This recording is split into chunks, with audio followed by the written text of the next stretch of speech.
بسم اللہ الرحمن الرحیم الحمدللہ رب العالمین والصلاة والسلام علی سید الانبیاء والمرسلین۔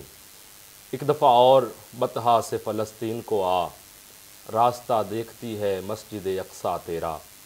ناظرین، پروگرام این عشق کے ساتھ راحیل مختار صابری حاضر خدمت ہے۔ ناظرین، اجڑے ہوئے گھر، نم آنکھیں، یتیم بچے، بکھری ہوئی لاشیں، چیختی ہوئی مائیں، تڑپتی ہوئی بہنیں، روتے ہوئے بھائی اور سسکتے ہوئے والد۔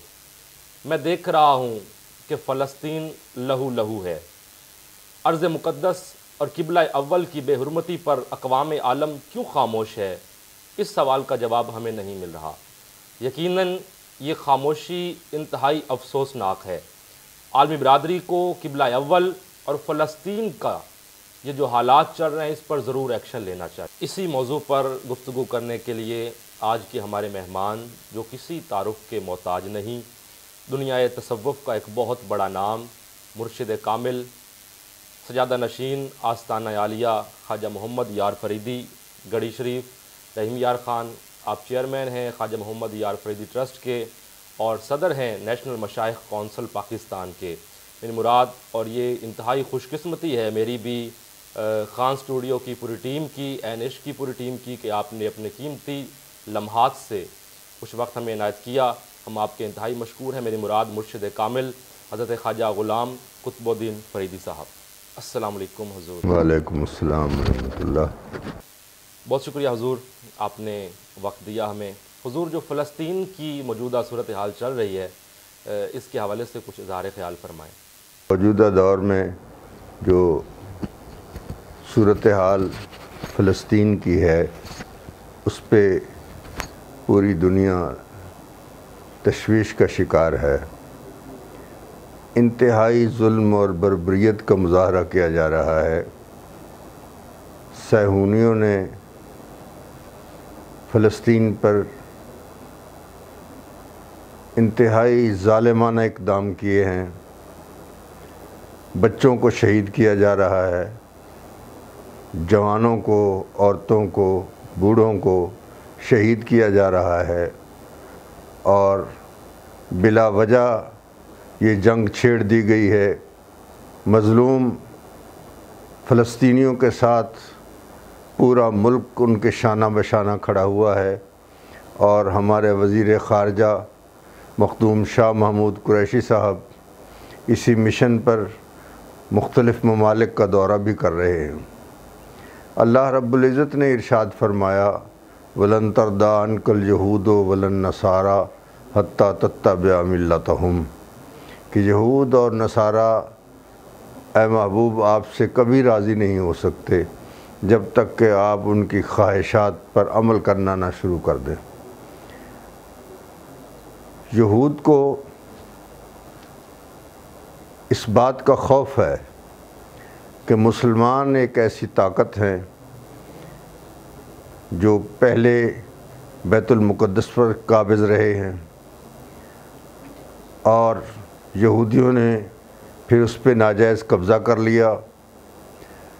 اب انہیں اسی بات کا خوف ہے کہ کہیں مسلمان متحد ہو جائیں تو بیت المقدس ہم سے پھر واپس نہ لے لیں۔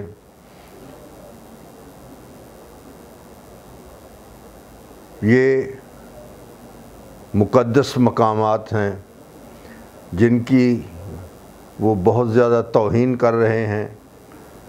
جوتوں کے ساتھ مسجد اقصیٰ میں داخل ہو گئے ہیں اور بڑی بربریت کے ساتھ ظلم و ستم ڈھا رہے ہیں۔ پوری امت مسلمہ اس میں تشویش کا شکار ضرور ہے، لیکن عرب ممالک سے ہمیں ضرور شکایت ہے کہ انہیں جو کردار ادا کرنا چاہیے وہ کردار ادا نہیں کر رہے۔ فرض ہے ان لوگوں کا، ان ممالک کا، کہ وہ متحد ہو جائیں تو کوئی طاقت مسلمانوں کا مقابلہ نہیں کر سکتی۔ آج یورپی دنیا میں لوگ باہر نکلے ہیں لیکن حکومتیں کچھ نہیں کر رہی۔ امریکہ میں بھی لوگ اس ظلم اور بربریت کے خلاف باہر نکلے ہوئے ہیں، احتجاج کر رہے ہیں، لیکن حکومت پر جوں تک نہیں رینگ رہی۔ اپنے اپنے ان کے مفادات ہیں، وہ چاہتے ہیں کہ مسلمان کمزور ہوں، مسلمان طاقت میں نہ ہوں، اور جتنا ہو سکے مسلمانوں کو دبایا جائے۔ ہمارے ہاں صورتحال یہ ہے کہ اللہ رب العزت نے ارشاد فرمایا وَأَنْتُمُ الْأَعْلَوْنَ إِن كُنتُم مُؤْمِنِينَ، اور تم ہی غالب ہو اگر تم مومن ہو۔ ہمارا ایمان جب سے کمزور ہوا ہے تو دشمنان دین ہم پر غلبہ حاصل کر رہے ہیں۔ اگر ہمارا ایمان مضبوط ہو تو 313 نے جنگ بدر میں فتح و نصرت حاصل کی، تو آج بھی ہو اگر ابراہیم سائمہ پیدا، آگ کر سکتی ہے انداز گلستاں پیدا۔ آج بھی ہم اسی طرح ممالک پہ حکمرانی کر سکتے ہیں جس طرح سیدنا فاروق اعظم رضی اللہ تعالیٰ عنہ کے دور میں ہم نے بے شمار ممالک پہ حکمرانی کی اور اسلام کو غلبہ رہا ہے۔ یہ ہماری اپنی کمزوریاں ہیں۔ اللہ تعالیٰ ہمیں اپنے ایمان کو مضبوط کرنے کی توفیق عطا فرمائے اور امت مسلمہ کو متحد ہونے کی توفیق عطا فرمائے، اور مخدوم شاہ محمود قریشی صاحب کی کوششوں کو اللہ تعالیٰ کامیابی سے ہمکنار فرمائے۔ ان کی جو خارجہ پالیسی ہے وہ انتہائی قابل تعریف ہے، قابل قدر ہے، اور وہ شبانہ روز اس کے لیے کوششیں کر رہے ہیں۔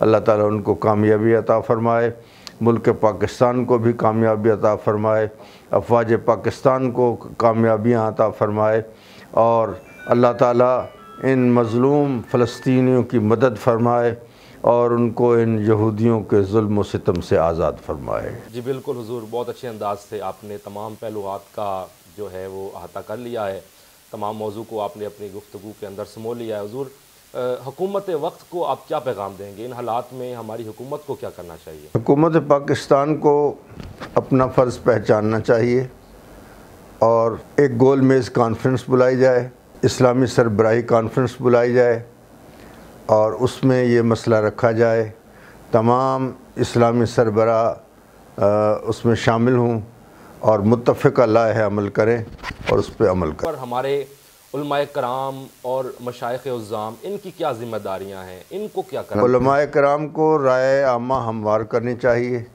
اور لوگوں کے اندر بیداری اور شعور پیدا کرنا چاہیے۔ مشائخ کو بھی اس میں اپنا اپنا کردار ضرور ادا کرنا چاہیے۔ جی بہت شکریہ حضور، آپ نے وقت دیا ہمیں، اپنے قیمتی وقت سے چند لمحات ہمارے لیے نکالے۔ خان اسٹوڈیو کے لیے، انش کے لیے ہم آپ کے انتہائی مشکور ہیں۔ جی ناظرین، یہ تھے ہمارے آج کے مہمان مرشد کامل حضرت خواجہ غلام قطب الدین فریدی صاحب۔ آپ نے اپنے قیمتی الفاظ سے ہمیں بہرمند فرمایا، اور یقیناً میں آج آخر میں کوئی اور الفاظ نہیں کہہ سکتا، کیونکہ جس انداز سے میرے مرشد کریم گفتگو فرما گئے ہیں، اس کے بعد میرے کوئی الفاظ کہنے نہیں بنتے ہیں۔ یقیناً یہ ہم سب کی خوش قسمتی ہے، خان اسٹوڈیو کی پوری ٹیم کی، این عشق کی پوری ٹیم کی خوش قسمتی ہے کہ آپ نے ہمیں وقت عنایت فرمایا۔ ناظرین، آج کے پروگرام کے لیے اتنا ہی۔ انشاءاللہ این عشق کے اگلے پروگرام کے ساتھ ہم آپ کے سامنے حاضر ہوں گے۔ اپنے میزبان راحیل مختار کو اجازت دیجیے۔ این عشق۔